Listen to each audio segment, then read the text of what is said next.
Hello friends, welcome back to my YouTube channel Shikshan digital studio. आज की video में हम बात करने वाले हैं यूरोपीय कंपनियों के भारत आगमन की। वीडियो में आगे बढ़ने से पहले अगर अभी तक आपने मेरे चैनल को सब्सक्राइब नहीं किया है तो इसे सब्सक्राइब करें, शेयर करें तथा बेल आइकन प्रेस करना बिल्कुल ना भूलें, जिससे आपको मेरे आगे आने वाले सभी वीडियोस की नोटिफिकेशन सबसे पहले प्राप्त हो सके। तो चलिए बात करते हैं आज की वीडियो की। आज के वीडियो में हम पुर्तगाली कंपनी के भारत आगमन की बात करेंगे तथा मैंने इसमें भरपूर कोशिश करी है कि आगे आने वाले किसी भी टीचिंग एग्जाम में इस टॉपिक से आपका कोई भी प्रश्न ना तो गलत हो और ना ही छूटे। तो चलिए शुरू करते हैं आज का अपना टॉपिक, भारत में यूरोपीय कंपनियों का आगमन। पुर्तगालियों का आगमन, डचों का आगमन, ईस्ट इंडिया कंपनी का आगमन, डेनिश का आगमन, फ्रांसीसियों का आगमन और स्वीडन का आगमन।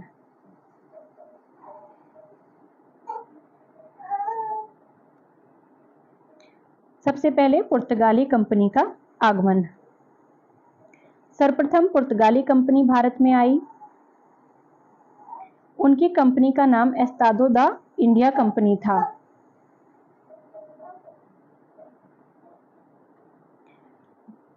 आपको पता है वास्को डी गामा ने 1498 ईस्वी में भारत की खोज की थी। यह बात हम पिछले वीडियो में जान चुके हैं। एक गुजराती पथ प्रदर्शक या फिर गुजराती व्यापारी था अब्दुल मजीद या फिर अब्दुल मनीद। उसकी सहायता से 17 मई 1498 ईस्वी को वास्को डी गामा कालीकट बंदरगाह के कप्पक डाबू स्थान पर पहुंचा था।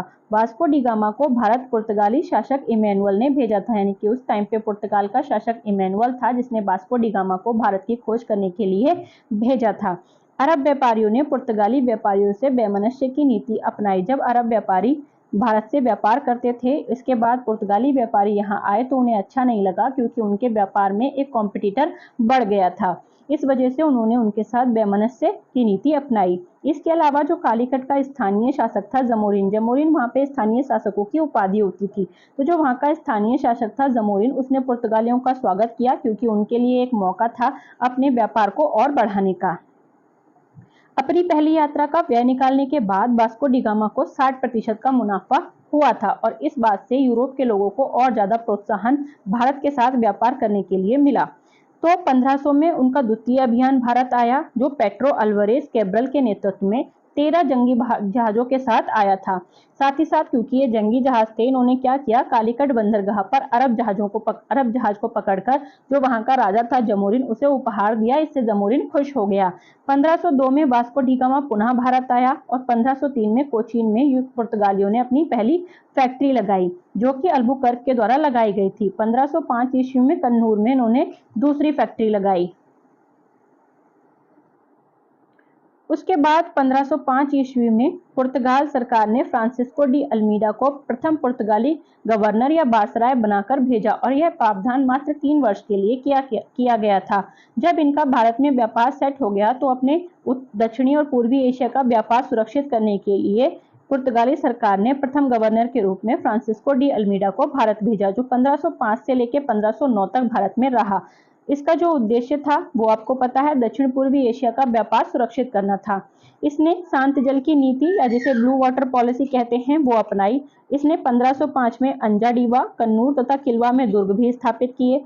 1509 में गुजरात, तुर्की और मिस्र की संयुक्त सेना को इसने पराजित किया, जिसे चोल या चाउल का युद्ध कहते हैं। यह इंपॉर्टेंट है कि कौन से युद्ध में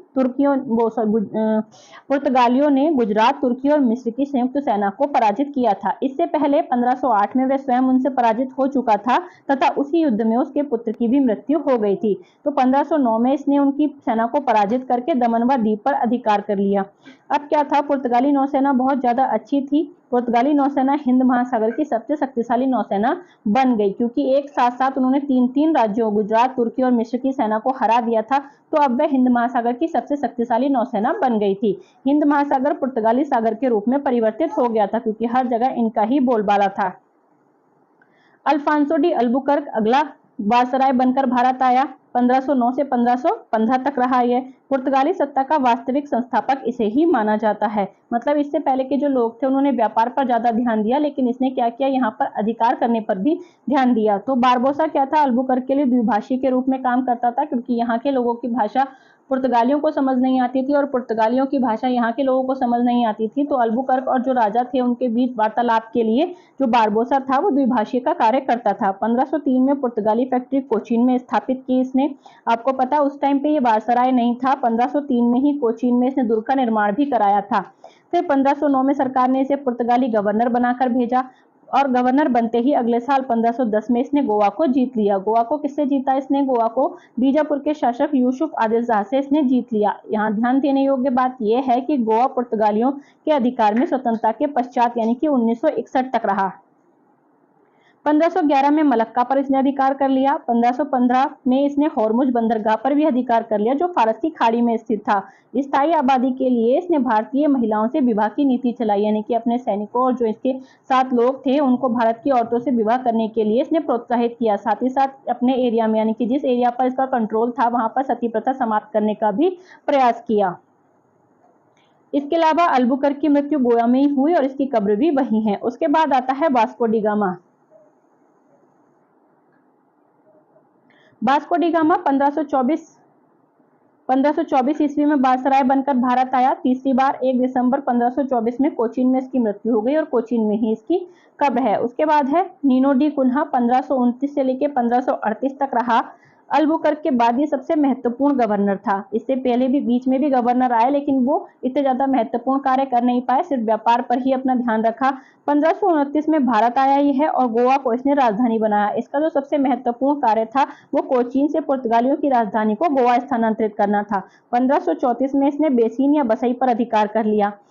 अब अधिकार कैसे किया? उस टाइम पे मुगल बादशाह हुमायूं और जो गुजरात का शासक था बहादुर शाह, दोनों के मध्य संघर्ष चल रहा था। वो अपने संघर्ष में बिजी थे और उसी चीज का फायदा उठाकर इसने बेसिन पर अधिकार कर लिया। 1535 में इसने दीव पर भी अधिकार कर लिया। 1530 ईस्वी में इसने शासन का मुख्यालय कोचीन से गोवा स्थानांतरित किया था, वही जब इसने राजधानी को कोचीन से गोवा लेके आया था। 1534 में बंगाल के शासक महमूद शाह ने चटगांव में फैक्ट्री खोलने की इसे अनुमति दे दी।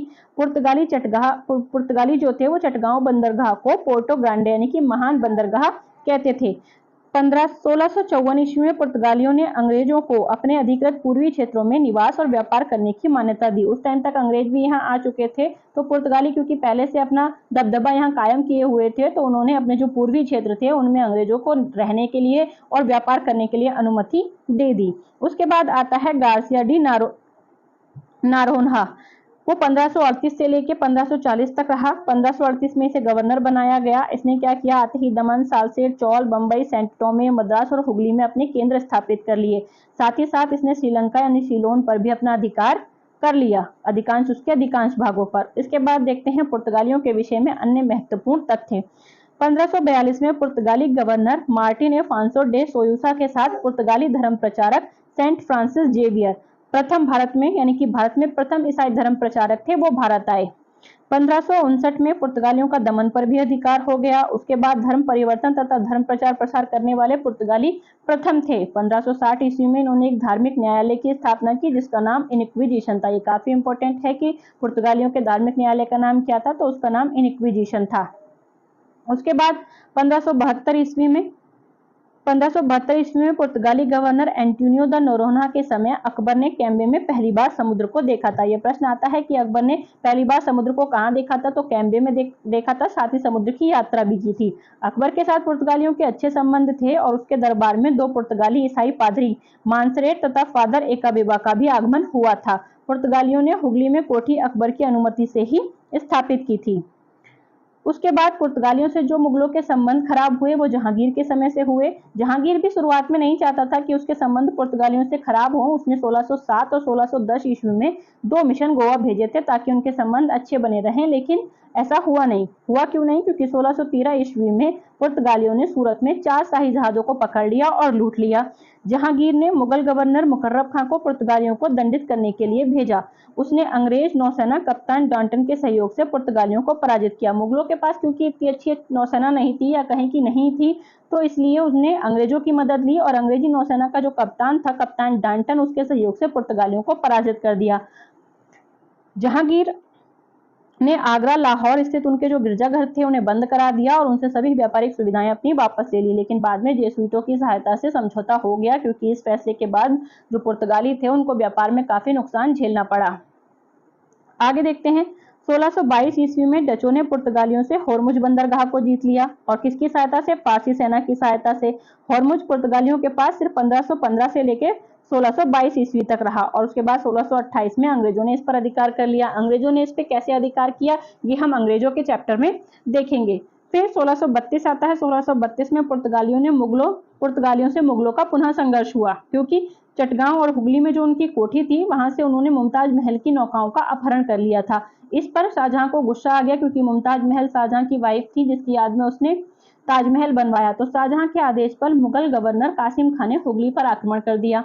इसमें क्या हुआ, इसके अलावा भी शाहजहां के पास पुर्तगालियों पर आक्रमण करने के रीजन थे। सबसे पहला, शाहजहां ने जब जहांगीर के खिलाफ विद्रोह किया था तो उस टाइम पे उसने पुर्तगालियों से मदद मांगी थी, लेकिन पुर्तगालियों ने सहायता नहीं की थी। इसके साथ ही साथ दूसरा रीजन था कि जब शाहजहां राजा बना तो बादशाह बनने के बाद पुर्तगालियों ने उसे कोई नजराना पेश नहीं किया था, तो इस वजह से भी वह पुर्तगालियों से नाराज था। इसके बाद जो अराकानी मार्क समुद्री डाकू थे उनके साथ मिलकर पुर्तगाली बंगाल में उत्पात मचाते रहते थे। ये औरंगजेब के समय की बात है। औरंगजेब के समय जो बंगाल का गवर्नर शाइस्ता खां था उसने जलबेड़े का गठन किया और सोनद्वीप पर अधिकार कर लिया। नमक में उनका पूरा अधिकार था, मतलब जो पुर्तगाली थे नमक के व्यापार पर उनका एकाधिकार था और वे मुगल कोष में इसके बदले 10,000 टंका जमा करते थे। धर्म प्रचार तथा जबरन ईसाई बनाने का कार्य भी करते थे।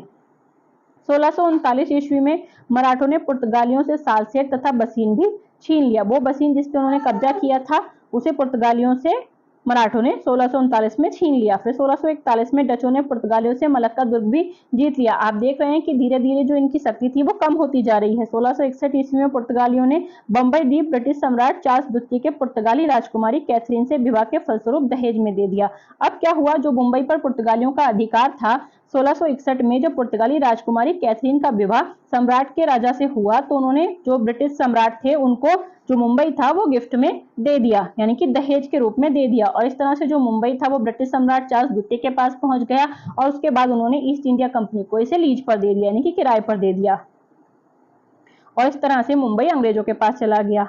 उसके बाद हिंद महासागर के व्यापार को नियंत्रित करने के लिए पुर्तगाली एक सिस्टम चलाते थे जिसको कार्टेज अरमेडा या फिर काफिला व्यवस्था प्रणाली कहते थे। कार्टेज एक प्रकार से परमिट होता था जिसके जरिए उनको समुद्र में अपना व्यापार करने, यानी कि जहाजों को इधर से उधर ले जाने या व्यापार करने की अनुमति मिलती थी। जो पुर्तगाली अधिकार क्षेत्र से व्यापार करने के लिए जो मुगल बादशाह अकबर थे उनको भी कार्टेज लेना पड़ता था। पुर्तगाली स्वयं को सागर का स्वामी कहते थे क्योंकि उनकी नौसेना बहुत शक्तिशाली थी। भारतीय आरबी जहाजों को काली मिर्च या गोला बारूद ले जाने की अनुमति नहीं थी। उनकी कार्टेज प्रणाली के अंतर्गत भी जिन जहाजों को व्यापार करने की या फिर उनसे समुद्र से पार होने की अनुमति मिलती थी उनको भी काली मिर्च और गोला बारूद का व्यापार करने की या उनको ले जाने की अनुमति नहीं थी।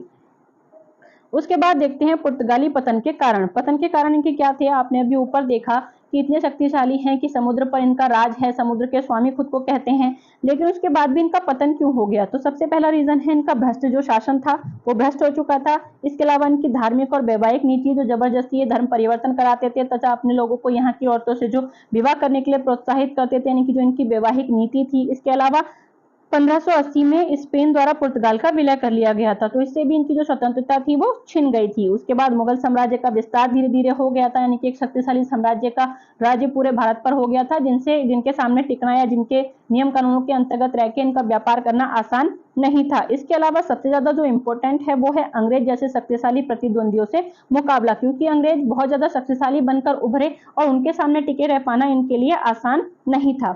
इसके अलावा संसाधनों का दोहन करने वाले ये प्रथम यूरोपीय थे।